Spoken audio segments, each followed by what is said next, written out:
Paper leak అయిందని కేసీఆర్ గారు ఏ రోజైతే అన్నారో కేసీఆర్ గారి దృష్టికి వచ్చిందో కేసీఆర్ గారు స్వయంగా ధైర్యంగా తప్పు జరిగింది మేము రద్దు చేస్తున్నాము అని బాజాబ్తు ధైర్యంగా రద్దు చేసిండు కేసీఆర్ గారు. మరి ఇలా అక్రమాలు జరిగినాయని గ్రూప్ 1 విద్యార్థులు ముఖ్యమంత్రి రేవంత్ రెడ్డి గారి దగ్గర నుంచి మొదలు పెడితే వాళ్ళ మంత్రుల దగ్గరికి, వాళ్ళ ఎమ్మెల్యేల దగ్గరికి, వాళ్ళ ఎంపీల దగ్గరికి పోయి వినతి పత్రం ఇచ్చుకుంటే మీరు రద్దు ఎందుకు చేయలేదు? ఎవిడెన్స్తో సహా చూపిస్తే మీకు రద్దు ఎందుకు చేయలేదు?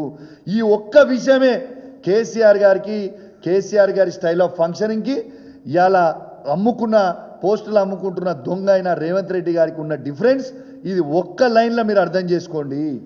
దానికంటే ఎక్కువ మేము చెప్పాల్సిన అవసరం లేదు. ఇవాళ బరాబర్ రేవంత్ రెడ్డి గారు మీరు గీవాల్యుయేషన్ కాదు, ఇక తప్పు అయిపోయింది, అడ్డంగా దొరికిపోయినా అనేది ఇలా క్లియర్ కనబడుతుంది. కట్ చేసి చక్కగా మళ్ళీ ఎగ్జామ్ ఫ్రెష్గా పెట్టండి, దొంగ పనులు బంద్ చెయ్యర్రి.